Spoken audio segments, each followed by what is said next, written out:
Hey everyone, welcome back to Corporate Decoder. Today we're diving into a report from a company that's trying to electrify the roads, but will their numbers keep the lights on? We're cracking open Lucid Group's latest filing. Before we start, if you appreciate getting straight insights from corporate documents, make sure you're subscribed. We also have a Discord community linked in the description below. Come join the discussion. We're looking at a Form 8K, which is basically a snapshot of important events a company wants its investors to know about quickly. In this case, it's all about their recent financial results. This report is dated May 6, 2025, so the information is fairly fresh. It gives us a look at how Lucid performed in the first 3 months of 2025. The company we're talking about is Lucid Group Inc. They're known for their luxury electric vehicles, aiming to compete with the likes of Tesla and other high-end car manufacturers. The main point of this filing is to share how Lucid did financially. They put out a press release about their first quarter results, and this filing officially shares that information with the Securities and Exchange Commission, which is like the government's business watchdog. Lucid mentions that they use their investor relations website to share important information. This is pretty standard practice for companies these days, as it helps them keep everyone updated quickly. Now let's get to the exciting part, the actual press release. It's attached as an exhibit to this filing, and that's where we'll find the numbers that tell the story of Lucid's recent performance. This is where it gets interesting. We're going to jump into the press release itself to see how the company actually performed. Alright, here's the meat of the matter. This section is like the highlight reel, telling us what Lucid thinks are the most important things from the first quarter. First, they produced 1,728 vehicles. Production numbers are super important for any car company. This tells us how many cars they actually made during those 3 months.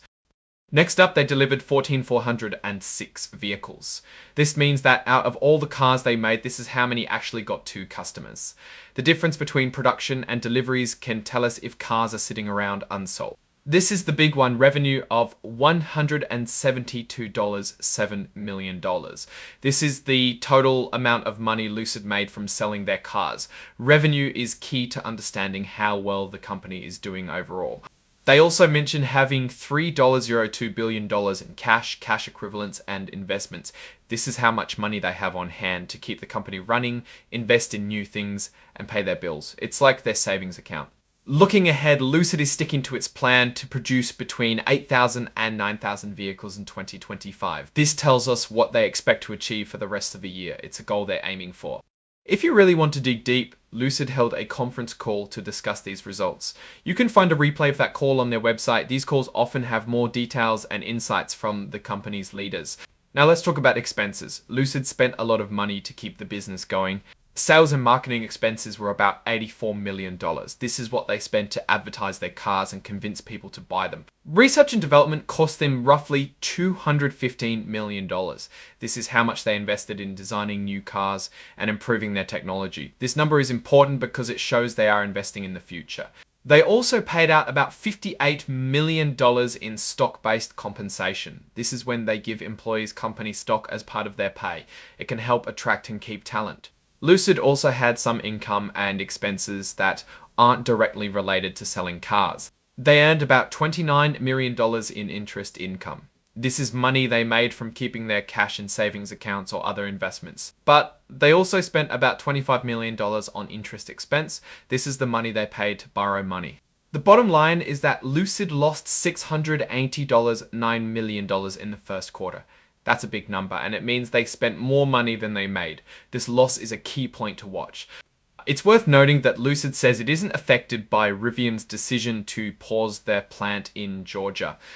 This is probably because they have their own plans and locations. Finally, Lucid mentions a share repurchase program. This is when the company buys back its own stock, which can sometimes help increase the stock price. Now, let's put all of this together.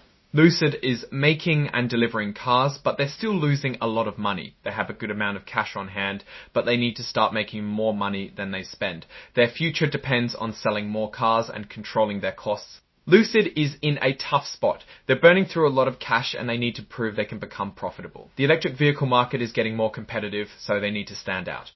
Looking at the numbers, there are definitely some risks. The losses are significant, and they need to turn that around. They also need to make sure they can continue to get the materials they need to build their cars. But there are also opportunities. The demand for electric vehicles is growing, and Lucid has a luxury brand that some people really like. If they can execute their plans well, they have a chance to succeed. Overall, Lucid is a company with potential, but they face some serious challenges.